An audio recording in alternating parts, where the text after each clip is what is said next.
Welcome to wisdom classes. आज हम Indian constitution का जो पिछले लेक्चर में 1 से 4 अनुसूची तक पढ़ चुके थे, उससे आगे अनुसूची 5 से आगे हम समझना शुरू करेंगे।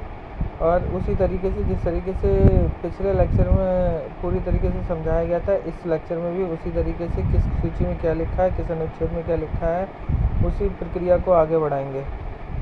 सबसे पहले, सफलता एक दिन में नहीं मिलती, लेकिन सफलता एक दिन ज़रूर मिलती है और वो दिन आपके जीवन में अवश्य आएगा। बस कोशिश करते रहिए। इसी के साथ आगे बढ़ते हैं, अपना लेक्चर शुरू करते हैं। अब ये देखिए, सबसे पहले आपको यहाँ दिख रहा होगा articles related to schedule 5 and 6। अब ये सबसे पहले हमें पता होना चाहिए कौन कौन से आर्टिकल इस शेड्यूल से हमारे जुड़े हुए हैं, जो कि अंदर जिन आर्टिकल्स में इन शेड्यूल्स के बारे में वर्णन किया हुआ है। अब ये आर्टिकल 244(1), 244(1) और 244(2).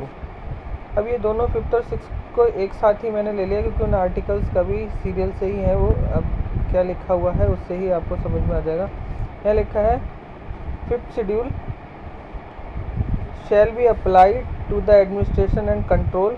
जो भी प्रोविजंस हैं जो 5th शेड्यूल के, वो कहाँ किसके एडमिनिस्ट्रेशन और कंट्रोल के अप्लाई होंगे, वो यहाँ पर दिया हुआ है। Schedule areas and schedule tribes in any state other than the states of Assam, Meghalaya, Tripura and Mizoram.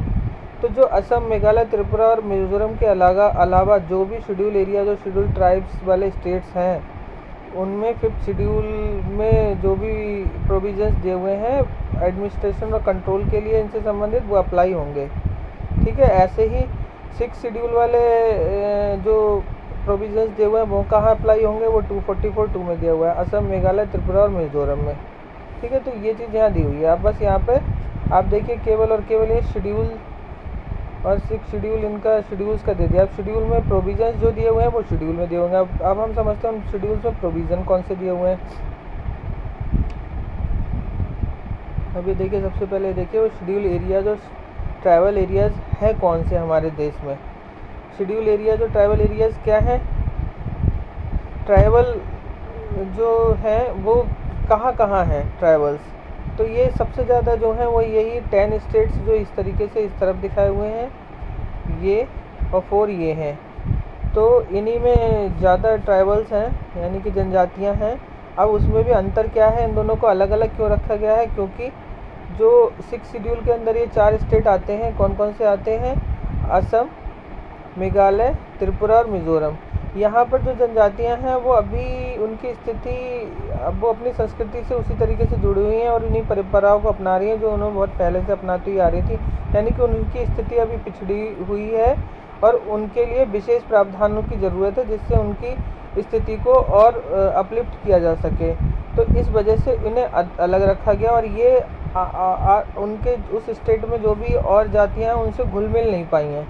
परंतु इधर वाले जो शेड्यूल जो 10 स्टेट दिए हुए हैं, इनकी जो ट्राइबल पॉपुलेशन है, यानी कि वो जनजातियां हैं, वो क्या हैं, वो उन अपनी संस्कृति के अलावा इनमें भी घुल मिल गई हैं। तो इनके लिए भी उनसे अपलिफ्ट करने की ज़रूरत है। लेकिन कंपैरिजन टू इन 4 स्टेट्स, इनकी जो अपलिफ्ट करने के लिए जो नियम बनाए जाएंगे, वो प्रोविजंस बनाए जाएंगे, उनको उनकी तुलना में कम की ज़रूरत है। तो यही डिफरेंस के अकॉर्डिंग इनको लिया गया है। अब बस यही है इनकी स्थिति के अनुसार। अब ये 10 राज्य कौन कौन से हैं, अब ये मैंने इनका नाम नहीं लिखा है, लेकिन आपको ये पता होना चाहिए, तब भी मैं बता देता हूँ। हिमाचल, राजस्थान, गुजरात, महाराष्ट्र, मध्य प्रदेश, छत्तीसगढ़, झारखंड, उड़ीसा, आंध्र, तेलंगाना। ठीक है। और इधर के 4 जो 6th शेड्यूल में जो दिए हुए हैं वो आपको पता ही है, असम, मेघालय, त्रिपुरा और मिजोरम। ठीक है।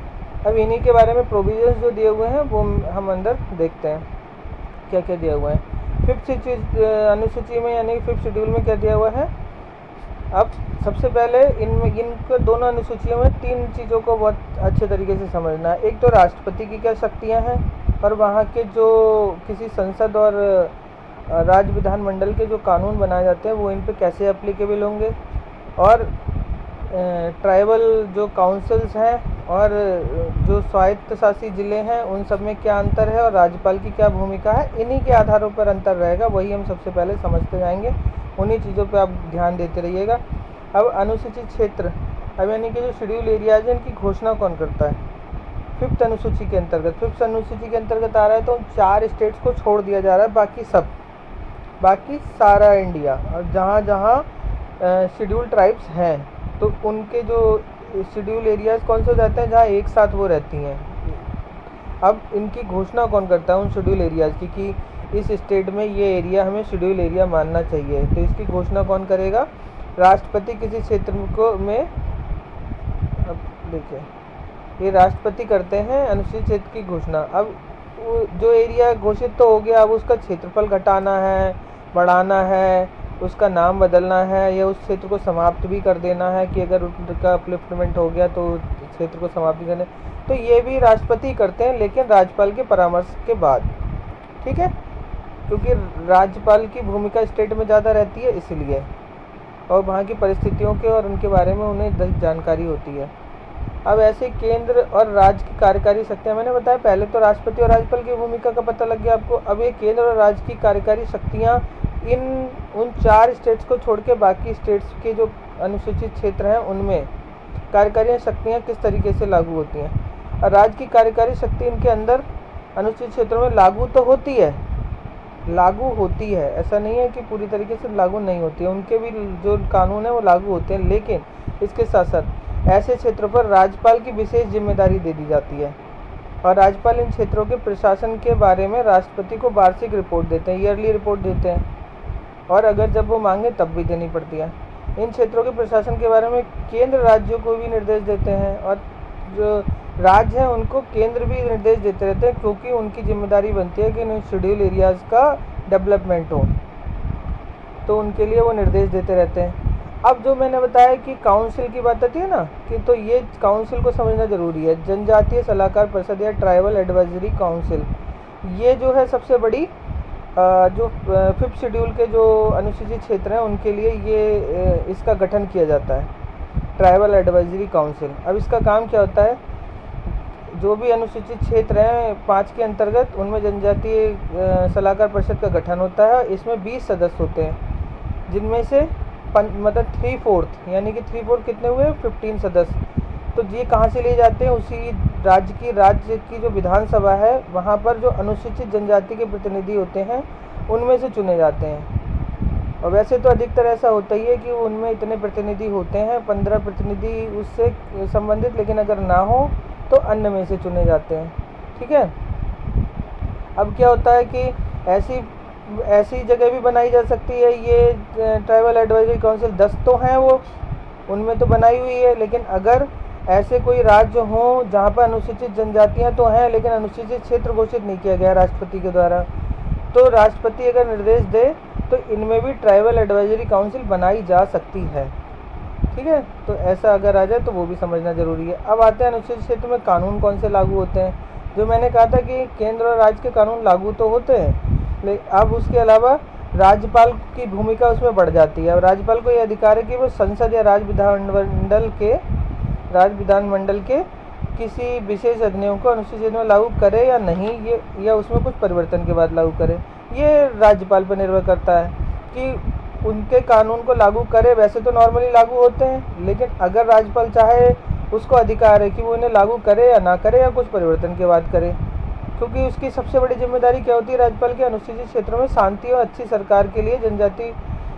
सरकार बनाने के लिए जनजातीय सलाहकार परिषद से विचार विमर्श कर वो नियम भी बना सकता है कि वहाँ पर अच्छी और शांतिपूर्वक सरकार चलती रहे। अब संसद या राज्य विधानमंडल के अधिनियम जो अनुसूचित क्षेत्र में लागू हैं, राज्यपाल उन्हें जनजातीय सलाहकार परिषद के साथ मिलकर समाप्त भी कर सकता है। अगर कोई नियम लागू हैं, कोई एक्ट्स लागू हैं वहाँ पर, अगर उन्हें लग रहा है जनजातीय सलाहकार परिषद के बाद में कि ये लागू नहीं होने चाहिए, तो उन्हें समाप्त किया जा सकता है। लेकिन इसके लिए सबसे बड़ी बात आ जाती है कि ये बिना राष्ट्रपति की स्वीकृति के नहीं हो सकता। ऐसी कंडीशन में राष्ट्रपति की स्वीकृति आवश्यक है। और इससे ऊपर क्या पढ़ा था हमने कि किसी विशेष अधिनियम को अनुसूचित क्षेत्र में लागू करे या न करे, उसमें कुछ परिवर्तन के बाद लागू कर सकता है। शुरुआत में अगर कर सकता है तो वो परिवर्तन के साथ लागू कर सकता है, या करे या ना करे, लेकिन अगर लागू हैं तो उन्हें समाप्त करना होगा, तो राष्ट्रपति की स्वीकृति आवश्यक है। ये चीज़ें हैं, छोटी छोटी बातें हैं, बड़ा ध्यान से समझने की हैं। अब अनुसूचित जाति के जो एडमिनिस्ट्रेशन और कंट्रोल की बात चल रही है, तो ये प्रशासन से संबंधित राष्ट्रपति को एक अधिकार और है कि राष्ट्रपति चाहे तो जनजातियों के कल्याण के लिए प्रबंधन के लिए कोई आयोग गठित कर सकता है। इसी तरीके से पहली बार जो आयोग गठित हुआ था वो 1960 में यूएन घेवर की अध्यक्षता में गठित किया गया था। इस आयोग ने 1961 में अपनी रिपोर्ट दी थी। और दूसरा एक आयोग गठित किया गया था 2002 में, तो वो दिलीप सिंह भूरिया की अध्यक्षता में गठित किया गया था और इसने 2004 में अपनी रिपोर्ट दी थी। तो किससे संबंधित? अनुसूचित क्षेत्रों के प्रबंधन के लिए और उनके जनजातियों के वहाँ के कल्याण के लिए गठित करता है ये आयोग। कौन? राष्ट्रपति गठित करते हैं। ठीक, ये समझ में आया? तो ये दो चीज़ें याद रखनी है इसमें। कौन कौन से आयोग गठित हुए थे ये आ जाते हैं, एक यूएन घेवर का और दिलीप सिंह भूरिया का। बस इनके टाइम को भी याद रखना है, 1960 और 2002। अब आगे बढ़ते हैं, ये इससे संबंधित हो गया। अब 6 शेड्यूल में अब यहाँ पर आपने पॉइंट क्या नोट करे? एक तो आयोग से संबंधित, दूसरा कानून लागू होने से संबंधित क्या क्या चीज़ें रही थी कि राष्ट्रपति की स्वीकृति कब जरूरत थी और कब वो अधिकार है उसे कब बिना परिवर्तन के लागू कर सकता है। ऐसी ये ट्राइबल एडवाइजरी काउंसिल है, उसमें कितने सदस्य होते हैं और ये कहाँ पर होती है? उन 4 राज्यों को छोड़ के बाकी जो राज्य हैं जहाँ पर अनुसूचित क्षेत्र है वहाँ के लिए होती है। और उन जगह भी हो सकती है जहाँ पर अनुसूचित जनजातियाँ तो हैं लेकिन अनुसूचित क्षेत्र घोषित नहीं किया गया, वहाँ पर भी लागू हो सकती है। और कार्यकारी शक्तियाँ इन पे लागू तो होती हैं, ये भी है। वार्षिक रिपोर्ट की बात की गई थी और विशेष जिम्मेदारी किसको? राज्यपाल को है। उसके अलावा मतलब अनुसूचित क्षेत्र की घोषणा कौन करता है? ये भी यहाँ पर दिया हुआ है, राष्ट्रपति करता है, लेकिन घटाने, बढ़ाने, नाम बदलने और इनसे संबंधित बातों पर राज्यपाल से परामर्श की बात करता है। तो अब आते हैं 6 शेड्यूल की बात करते हैं। 5th शेड्यूल हो गया हमारा, समझ में आ गया होगा। अब 6 शेड्यूल से और अच्छे से समझ में आएगा। इन 4 जो राज्य हैं ये असम, मेघालय, त्रिपुरा और मिजोरम, इनसे संबंधित है। 6ठी अनुसूचित यहाँ के प्रशासन से संबंधित है, ठीक है, जनजातीय क्षेत्रों के प्रशासन से। अब क्या है इसमें अंतर? वहाँ तो क्या था? ट्राइबल एडवाइजरी काउंसिल थी। अब यहाँ पर क्या है? सबसे पहले तो जनजातीय क्षेत्रों में स्वशासी जिलों की स्थापना की जाती है, ऑटोनोमस डिस्ट्रिक्ट, स्वशासी जिले। और राज्यपाल जो है इन स्वशासी जिलों की स्थापना करने का अधिकार राज्यपाल को है। अब जैसे कोई जनजातीय क्षेत्र है इन 4 राज्यों में, तो उसको अगर राज्यपाल चाहेगा तो क्या ऑटोनोमस डिस्ट्रिक्ट डिक्लेयर कर सकता है। उसे लगता है कि ये जनजाति है, यहाँ पर इसकी हमें डेवलपमेंट और उसके बारे में अपलिफ्टमेंट के बारे में सोचना है, तो हमें इस एरिया को स्वशासी जिला घोषित करना है, तो राज्यपाल करेगा। यहाँ पर राष्ट्रपति की बात नहीं आ रही है, अभी राज्यपाल के ऊपर है सारा सब कुछ। अब वही इन क्षेत्रों का क्षेत्रफल घटा सकता है, बढ़ा सकता है, नाम परिवर्तित कर सकता है, सीमाएं परिवर्तित कर सकता है। पिछले में क्या था? राष्ट्रपति कर सकता था, लेकिन राज्यपाल के परामर्श के बाद में यहाँ सीधे राज्यपाल कर सकता है ये काम। अब एक स्वशासी जिले में अगर विभिन्न जनजातियाँ हो, मान लिया एक डिस्ट्रिक्ट बना दिया उसने, डिक्लेयर कर दिया, उसमें हो सकता है कि उस ऑटोनोमस डिस्ट्रिक्ट में कई तरीके की जनजातियाँ हों, तो वह चाहे तो एक ही स्वशासी जिले में और अलग अलग उन जनजातियों के हिसाब से स्वशासी प्रदेश में विभाजित कर सकता है। यानी कि अलग अलग डिवीजन्स में बांट दिया और उन्हें स्वशासी जिले के प्रदेश डिक्लेयर कर दिया, स्वशासी प्रदेश बोल देते हैं उनको।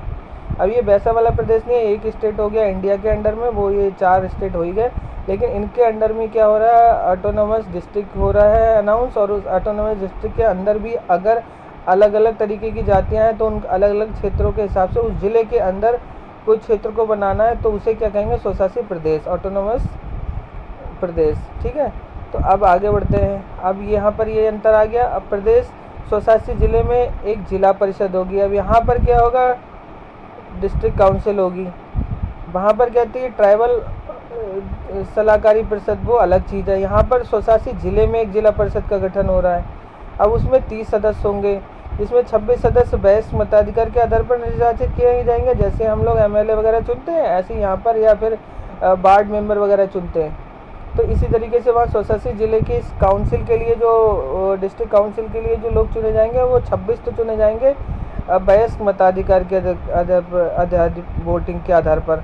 और जो 4 सदस्य हैं वो राज्यपाल द्वारा नॉमिनेट किए जाएंगे। तो 26 वो 4 30 हो गए ना।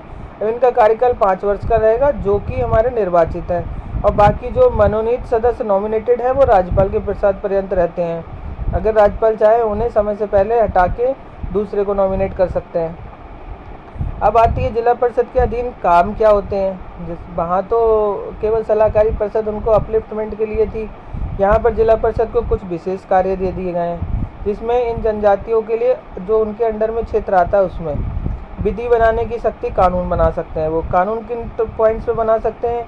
भूमि, वन, नहर, कृषि, ग्राम प्रशासन, संपत्ति विवाद, तलाक आदि विषय, कुछ विषय दिए हुए हैं। इसी में वो डिटेल में दिए हुए हैं। मैंने अभी प्रमुख विषय जो उठा के रख लिए क्योंकि वो लिस्ट लंबी थी। अब ये ज़्यादातर आप देखते हो कि क्षेत्रीय विषय आ जाते हैं। अब इसी तरीके से जिला परिषद के अधीन क्षेत्रों में जनजातियों के आपसी निपटारे करना हो सकता है उनमें कुछ विवाद हो जाए, उन विवादों से संबंधित चीज़ों के लिए ग्राम परिषद या न्यायालयों का गठन कर सकते हैं, यानी कि कानून बनाने का भी काम कर रही है उस क्षेत्र के लिए और एक तरीके से न्याय का भी काम कर रही है, न्यायालय का गठन कर रही है।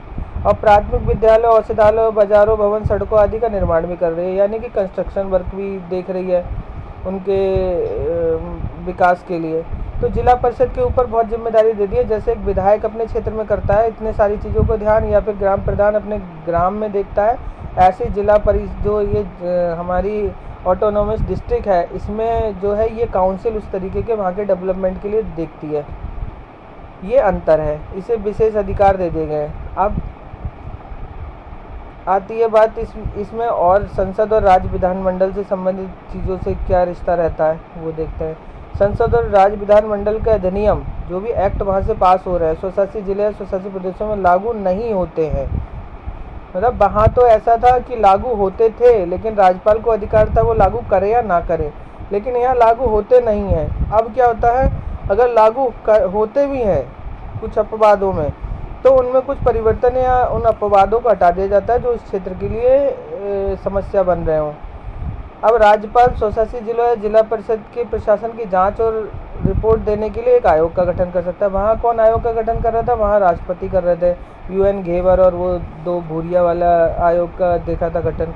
यहाँ पर इन स्वशासी जिलों या परिषदों के प्रशासन की जांच के लिए अगर करना होगा और रिपोर्ट देने के लिए तो एक आयोग का गठन राज्यपाल कर सकता है। तो इसमें ज़्यादातर सारी जिम्मेदारी राज्यपाल की हो रही है। अब राज्यपाल इस आयोग की सिफारिश पर जिला परिषद का विघटन भी कर सकता है। मतलब अब ये जो आयोग है तो जांच किसकी कर रहा है? स्वशासी जिलों के और परिषदों के प्रशासन से संबंधित जांच कर रहा है। तो हो सकता है उसे लगे कि यहाँ पर ये प्रशासन ठीक नहीं कर रहे हैं, उनके जनजातियों के कल्याण के लिए कार्य नहीं कर रहे हैं, तो हो सकता है कि इस रिपोर्ट ऐसी दे तो राज्यपाल को लगे कि हाँ विघटन जरूरी है, तो विघटित भी कर सकता है इस आयोग की सिफारिश पर। अब ये बात आती है कि अभी वर्तमान में कुछ क्षेत्र ऐसे हैं जो ऑटोनोमस डिस्ट्रिक्ट हैं इन प्रदेशों में, हाँ हैं। अब उनके नाम दिए हुए हैं। अब इन्हीं नामों को आपको है एग्जाम में भी आ जाता है कभी कभी कि अगर पूछ लें किसमें कौन सा ऑटोनोमस डिस्ट्रिक्ट है, तो अभी ये देखिए आपको दिखेंगे। असम में अगर देखेंगे तो ये 3 है।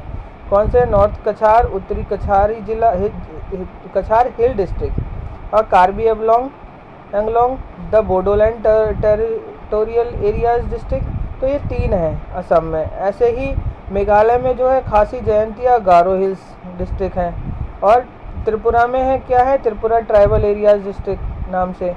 और मिजोरम में क्या है? चकमा, मारा और लाई डिस्ट्रिक्ट। तो आप ये देखिए 3, 3, 6, 3, 9, 1, 10, ये 10 इन 4 स्टेट में 10 जो हैं ये ऑटोनोमस डिस्ट्रिक्ट डिक्लेयर हैं, ऑटोनोमस डिस्ट्रिक्ट। और वहाँ पर जो मैं बता रहा हूँ सलाहकारी परिषद वो उन राज्यों में है 5th शेड्यूल के अंदर में जहाँ पे अनुसूचित क्षेत्र डिक्लेयर हैं। तो ये जनजाति क्षेत्र बोल दिए जाते हैं इसलिए, और वो केवल अनुसूचित क्षेत्र बोल दिए जाते हैं। बस शब्दों का वो है, बाकी सब कुछ है सारे शेड्यूल ट्राइब्स के ही एरियाज। तो इस तरीके से हमारा 5th और 6th शेड्यूल कंप्लीट होता है, और मुझे लगता है ये डाउट्स आपको क्लियर हो गए होंगे। अब 7th शेड्यूल और देख लेते हैं, जिससे फिर आगे टॉपिक लंबा हो रहा है तो केवल 7th शेड्यूल को देख लेते हैं, उसके बाद में जो बाकी बचेंगे तो 3rd पार्ट में देखेंगे। तो 7th शेड्यूल देखते हैं अभी। ये 7th शेड्यूल से रिलेटेड कुछ आर्टिकल दिए हुए हैं। सबसे पहले इन्हें समझते हैं जो आपने पढ़ रखे हैं, सुन रखे हैं, लेकिन अब एक नए तरीके से पढ़ना है। बस यही डिफरेंस है बाकी लोगों में और इस लेक्चर में। अब 246 आर्टिकल इस अनुसूची से रिलेटेड है। अब Parliament has exclusive power to make laws. अब कुछ यूनियन लिस्ट में कुछ सब्जेक्ट्स दिए हुए हैं, मैटर्स दिए हुए हैं तो उनमें उन्हें कहते हैं संघ सूची। तो इन पे वो एक लिस्ट है पूरी, तो उसको क्या कहते हैं, यूनियन लिस्ट या संघ सूची। तो उसमें कौन बना सकता है, साफ साफ लिखा है Parliament has exclusive power to make laws. किसके पास एक्सक्लूसिव पावर है लॉ बनाने की, पार्लियामेंट के पास। ऐसे ही एक है थर्ड अनुसूची, थर्ड लिस्ट है, उसे कहते हैं कंकरेंट लिस्ट। इसमें कौन लॉ बना सकता है, पार्लियामेंट और लेजिस्लेचर दोनों बना सकते हैं। तो ये क्या है, ये कहाँ दिखाई हुई है, 7 शेड्यूल में वो लिस्ट दी हुई है। ऐसे ही तीसरी मतलब जो सेकंड लिस्ट है वो कौन सी है, उसमें लेजिस्लेचर को एक्सक्लूसिव पावर्स हैं लॉ बनाने की, तो वो सेकंड लिस्ट है। तो उसमें क्या है, राज्य सूची वाली लिस्ट बोली जाती है। तो फर्स्ट सूची हो गई संघ सूची, सेकंड सूची हो गई स्टेट लिस्ट, और थर्ड सूची हो गई कंकरेंट लिस्ट। इसमें कुछ विषय दिए हुए हैं जिनमें यहाँ साफ साफ दिया हुआ है, उस पर वो 7 शेड्यूल में वो सूचियाँ दी हुई हैं, और उन पे लॉ बनाने के लिए यहाँ दिखा दिया है कौन लॉ बनाएगा, बस इतना दे दिया है। अब यहाँ लॉ बनाने का कारण मतलब ये बता दिया जिम्मेदारी किसको दी गई है आर्टिकल्स में। अब एक चीज़ और विशेष दी हुई है इसमें जो आपको पता होनी चाहिए कि इसमें एक एक्स्ट्रा क्या लिखा हुआ है। एक्स्ट्रा लिखा हुआ है पार्लियामेंट को उन पे भी लॉ बनाने की जिम्मेदारी दी गई है जो मतलब भारत के राज्य क्षेत्र के ऐसे भाग जो किसी राज्य के अंतर्गत नहीं है, और विधि बनाने की शक्ति संसद को दे दी गई है। ऐसा भी हो सकता है कि किसी राज्य के अंतर्गत में कोई क्षेत्र ना हो और वो इंडिया का पार्ट हो, तो इंडिया के उसमें ले लिया गया हो टेरिटरी में, तो उस तरीके से उन पे लॉ बनाने की जिम्मेदारी पार्लियामेंट को है। यही चीज़ हमने बताई थी कि जब तक वो किसी राज्य में शामिल नहीं करा जाता है तो उस पर कौन बनाता है, इंडिया में शामिल होने के टाइम पे कोई नया क्षेत्र, तो उन पे कौन, पार्लियामेंट बनाता है। ये हम आर्टिकल 1 to 4 में और अच्छे से समझेंगे, लेकिन कहने का मतलब ये है कोई राज्य क्षेत्र ऐसा हो, ऐसा भाग हो जहाँ किसी राज्य के अंतर्गत नहीं आ रहा हो, तो उसकी विधि बनाने की शक्ति संसद को दे दी गई है, और वो उन पे भी उन विषयों पे भी बना सकता है कानून जो राज्य सूची के विषय हों।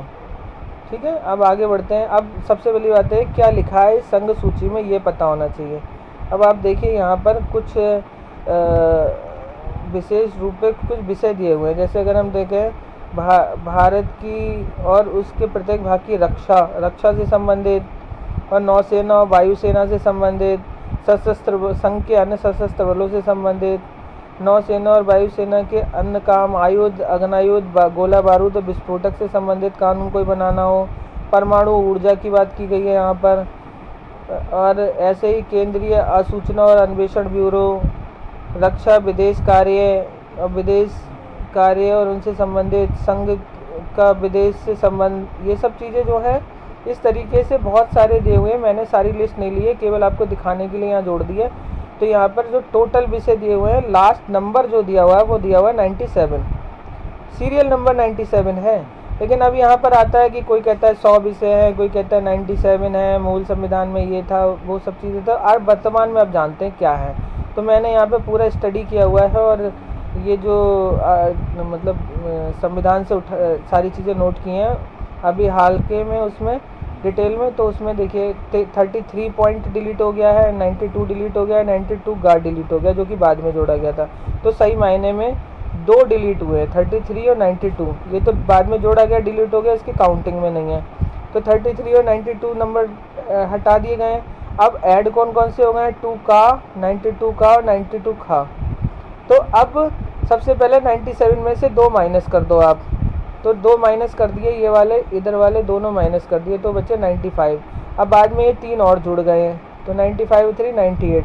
तो कुल विषय आज की डेट में इस संघ सूची में 98 है। बस यही हमें बताना था, और इनमें जो सब चीज़ें लिखी हुई हैं वही हैं जिनके संबंधित मैं क्वेश्चन बनाऊंगा, तब आपको बताऊंगा कि कौन कौन से क्वेश्चन मतलब एग्जाम्स में आ चुके हैं उन टॉपिक्स को, कि कौन कौन से विषयों से संबंधित आ चुके हैं। तो ये वैसे तो ऐसे पॉइंट लिखे जाते हैं जो पूरे हमारे यूनियन से रिलेटेड होते हैं, यानी केंद्र को शक्तियाँ दी जानी ज़रूरी हैं जिन विषयों पर, जैसे विदेश मामले हो गए, रक्षा से संबंधित हो गए, या रेलवे से संबंधित हो गए। तो ये बड़े बड़े स्तर के जितने होते हैं केंद्र का, जो पूरे इंडिया को जोड़ने वाले हों, तो वो तो हमें विषय दे दिए गए हैं संघ सूची में यूनियन को, और राज्यों के अंदर जो ज़रूरी हैं विषय वो दे दिए गए राज्य सूची में। और कुछ विषय ऐसे हैं जिनमें राज्य सूची और राज्य और केंद्र दोनों बना चुके हैं, उन्हें समवर्ती सूची में रखा गया। अब आते हैं राज्य सूची की बात। यूनियन सूची में 98 विषय हो गए, अब राज्य सूची में ऐसे राज्य सूची में विषय दे दिए गए हैं। वहाँ तो केवल ये दे दिया गया था कानून कौन बनाएगा आर्टिकल में, और यहाँ पर उनसे संबंधित विषय दे दिए गए हैं। अब ये देखते हैं, सबसे पहले हम अगर राज्य सूची में कुछ विषय का बात करें तो इसमें जो लिखा हुआ है लोक व्यवस्था की बात आ गई। अब ये उच्च न्यायालय के अधिकारियों सेवक, राजस्व न्यायालय की प्रक्रिया, तो कारागार यानी कि जेल से संबंधित, स्थानीय शासन से संबंधित, लोक स्वास्थ्य और स्वच्छता से संबंधित, और भारत से बाहर के स्थानों की तीर्थ यात्रा से भिन्न यात्राएं, और जो होते हैं मादक पदार्थों की बात आती है उनसे संबंधित। ऐसे ही निःशक्त और नियोजन के लिए अयोग्य व्यक्तियों की सहायता से संबंधित, शव गाड़ना यानी कब्रिस्तान से संबंधित, शवदाह शमशान घाट से संबंधित। तो ये सब चीज़ें राज्य से संबंधित विषय हैं, तो उनके बारे में राज्य सूची में डाल दिया गया है उन्हें। तो इस तरीके से ये मैंने दिखा दिया है कि कितने विषय जो दे दिए गए हैं इसमें टोटल संख्या आपको 66 दिख रही होगी। अब दिख रही है ना 66, लेकिन ये नंबर्स हैं। अब इसमें से कुछ डिलीट कर दिए गए हैं, वो मैंने यहाँ दिखा दिए गए कौन कौन से डिलीट कर दिए गए हैं। डिलीट क्या कर दिए गए हैं, 11 नंबर, 19 नंबर, 20 नंबर, 29, 36, 52, 55, इसमें कुछ विषय थे जो मैंने आपको डिटेल में नहीं बताए, केवल नंबर्स बता दिए जिससे ये पता लग सके इस सूची में कितने विषय दिए हुए हैं। अब इससे आपको क्लियर हो जाएगा। अगर ये 7 डिलीट कर दिए गए हैं तो 66 नंबर्स वैसे लिस्ट में है, तो 66 - 7 59, वर्तमान में 59 विषय इसमें लिखे हुए हैं जिन पर राज्य कानून बना सकता है। अब यहीं पर मैंने इधर दे दिया है किससे संबंधित, समवर्ती सूची। समवर्ती सूची की बात आती है तो आपको जैसे कुछ दंड विधियां हैं जिनके अंतर्गत कुछ सब विषय दिए हुए हैं जो, और ऐसे ही बंदियों अभियुक्तों व्यक्तियों की प्रविष्टि 3 से निर्दिष्ट कारणों से निवारक, यानी कि कुछ ये बाट माप यंत्र वगैरह, कारखाने वगैरह, ये कुछ ऐसे सब्जेक्ट हैं जो दे दिए जिनमें आपको इतने सारे पे ध्यान नहीं देना है। मैं आगे आपको बता देता हूँ जो बाद में जोड़ गए थे विशेष, उनके बारे में आपको जानना ज़रूरी है। अब ये जो है कुल विषय, इन पे आप ध्यान दीजिए क्योंकि इनके विषय पे संबंध क्वेश्चन ज़्यादा आते हैं। अब बाद में जोड़े गए थे क्या क्या, न्याय प्रशासन, उच्चतम न्यायालय और उच्च न्यायालय से भिन्न सभी न्यायालयों का गठन और संगठन। सुप्रीम कोर्ट और हाई कोर्ट से अलग हट के बात हो रही है। तो बाकी जो सभी न्यायालयों का उनका गठन और संगठन 11 का में दिया हुआ है, बाद में जोड़ा गया। वन से संबंधित कानून समवर्ती सूची, यानी दोनों लोग बना सकते हैं। वन्य जीव जंतु और पर्यावरण के संरक्षण से संबंधित कानून समवर्ती सूची में दोनों बना सकते हैं। जनसंख्या नियंत्रण और परिवार नियोजन 20 का में दिया हुआ है, दोनों लोग बना सकते हैं। वाट माप जिनके अंतर्गत मानक का नियत किया जाना नहीं है, तो इससे संबंधित विषय हैं। ये किसमें, समवर्ती सूची में। तो समवर्ती सूची में टोटल 47 नंबर्स हैं और 5 बाद में जोड़े गए ये का खा के हिसाब से। तो ये टोटल विषय आज की डेट में 52 हो गए हैं। तो हमने 98 देखे, कितने देखे, फिर 59 देखे राज्य सूची में, इसमें देखे हमने 52। इस तरीके से हमने देख लिया कि तीनों जो सूची या लिस्ट है जो 7वीं अनुसूची के अंतर्गत आती हैं, उनमें पहले तो देखा था आर्टिकल के अंदर कौन कानून बना सकता है, इसका अधिकार देखा था, वो आर्टिकल्स में लिखा हुआ है। लेकिन इन सब्जेक्ट्स के बारे में देखा होता है कि कौन कौन से सब्जेक्ट्स हैं, उन लिस्ट में वो दिए हुए हैं अनुसूची में वर्णित हैं। तो उन सूचियों में हमने विषय देख लिए कौन कौन से हैं। अब इन विषयों पर जो संबंधित क्वेश्चन आते हैं उनको मैं आपको एक नए उसमें लेकर आऊँगा, तब आपको अच्छे से समझ में आ जाएगा कि हमें क्या जानना ज़रूरी है। वैसे समवर्ती सूची वाला ये जानना ज़रूरी बहुत है, इनको आप अभी भी याद कर लीजिएगा, बाद में दोबारा याद करा दूँगा। तो अभी तो केवल समझाने के लिए लिया है। तो अब बाकी 8th शेड्यूल और ये सब जो है ये हम अगले लेक्चर में लेंगे, 9, 10, 11, 12। इससे वरना लेक्चर बहुत लंबा हो रहा है, आपको भी समझने में दिक्कत होगी। और अब इनको समझेंगे अगले में। मैंने बहुत अच्छे तरीके से लेना चाहा है कि कहाँ क्या लिखा हुआ है, ये आपको समझ में आना चाहिए। तो अब ये आपका हमारा 5th, 6th और 7th शेड्यूल आज हो गया है।